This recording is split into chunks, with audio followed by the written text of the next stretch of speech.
Hello दोस्तों, हमारी आज की इस कहानी का नाम है काली नदी।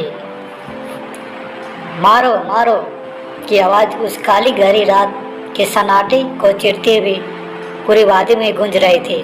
कोई लाठी लेकर, कोई कुल्हाड़ी लेकर, जिसके जो हाथ लगा वह उस काली नदी की ओर दौड़ पड़ा। अभी अंधेरा होते ही गांव वालों को किसी ने बताया कि काली नदी पार कर रहे दो आदमियों पर हमला हुआ। गांव वाले बेतहासा भागते हुए नदी के किनारे पहुंचे तो क्या देखते हैं, खून में लथपथ दो लाशें किनारे पड़ी है।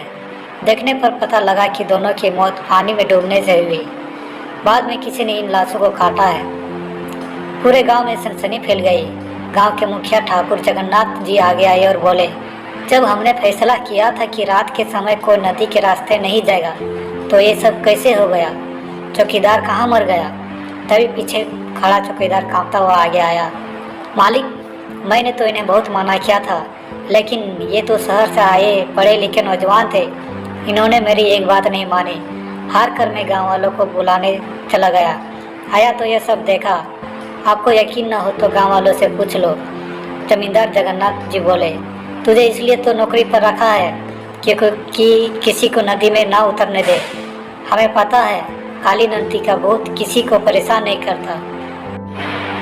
जब कोई नदी में जाता है तो वह उसे मार देता है।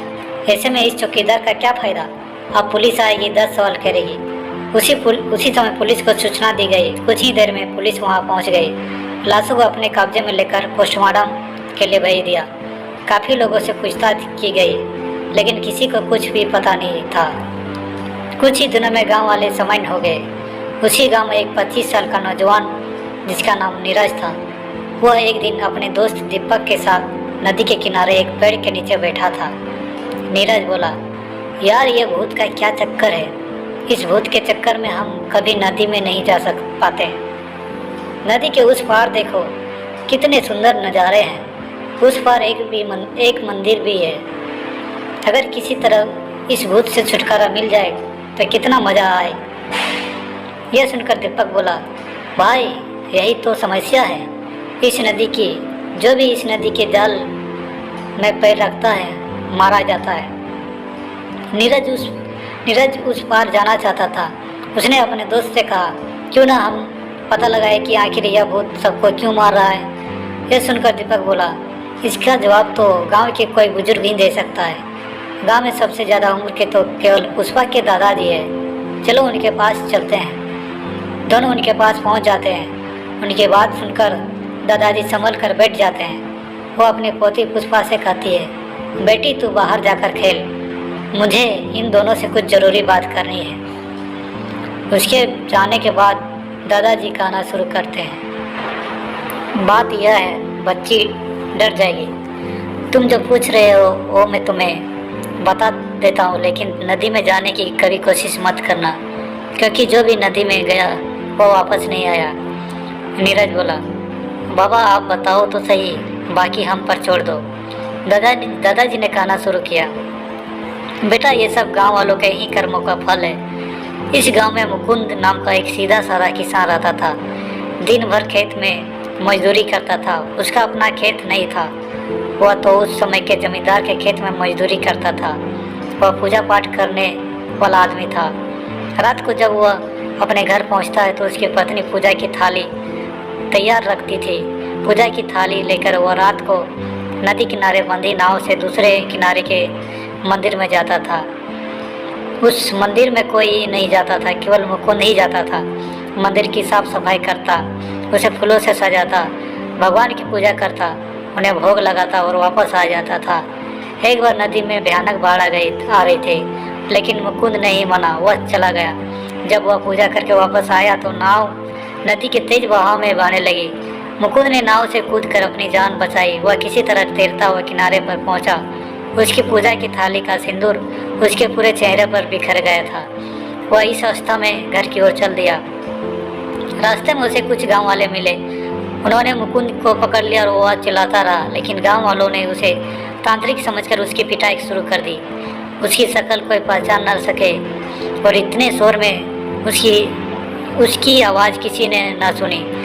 मारने के बाद उसकी लाश को नदी में बहा दिया। बस तभी से वह गुस्से में है।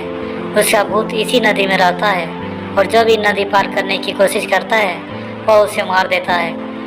नीरज और दीपक दोनों उस भूत की आत्मा की शांति के लिए गांव के पंडित जी के पास पहुंच जाते हैं। पंडित जी मना कर देते हैं। फिर वे दोनों जमींदार जगन्नाथ जी के हवेली पर पहुंच जाते हैं। जगन्नाथ जी उनका साथ देने के लिए तैयार हो जाते हैं। जमींदार जगन्नाथ नीरज और दीपक को साथ लेकर दूसरे गांव पहुंच जाते हैं। वहां से कुछ दूर बॉर्डर था। वहीं पास में फौजी कैंप थे जहां फौजियों ने नदी पर पुल बना रखा था। जगन्नाथ जी और गांव वालों ने फौजी को कैप्टन से बात की। कैप्टन से परमिशन लेकर वे सब उस पुल से दूसरे किनारे पर बने उस मंदिर में जा पहुंच जाते हैं जहां मुकुंद पूजा करने जाया करता था। अगले दिन उसको मुक्ति दिलाने के लिए पूजा रखी जाती है। बाकी गांव वाले उस किनारे पर खड़ी हो मंदिर में होने वाली पूजा को देख रहे थे। पूजा जब खत्म होने वाली होती है तो चारों ओर से अजीब सी आवाज़ें आने लगती है। जब पंडित जी कहते हैं, मुकुंद, गांव वाले अपनी गलती मान रहे हैं, इन्हें माफ़ कर दो और ये दोनों बच्चे तुम्हारा पिंड दान कर रहे हैं। अब तुम मुक्ति की ओर जाओ और भटकना छोड़कर भगवान के धाम में चले जाओ। पंडित जी ने पूजा समाप्त करके नीरज और दीपक से पिंड दान करवाया। उसके बाद धीरे धीरे वे आवाज़ें आना बंद हो गई, जैसे कोई उनसे दूर जा रहा हो। उसके बाद जमींदार के साथ पंडित जी, नीरज, दीपक और गांव वाले एक नाव में बैठकर अपने गांव आ गए। दो नौजवान की हिम्मत से गांव वालों की काली नदी के भूत से छुटकारा मिल गया। उसके बाद गांव वाले रोज सुबह सवेरे उस मंदिर में पूजा करने जाने लगे। जमींदार ने गांव वालों के साथ साथ मिलकर उस नदी पर एक कच्चा सा पुल बना दिया जिससे लोग उस मंदिर में जा सके। तो दोस्तों, यह कहानी कैसी लगी हमें कमेंट करके ज़रूर बताइएगा और साथ ही हमारे चैनल को सब्सक्राइब करना मत भूलिएगा। Thank you.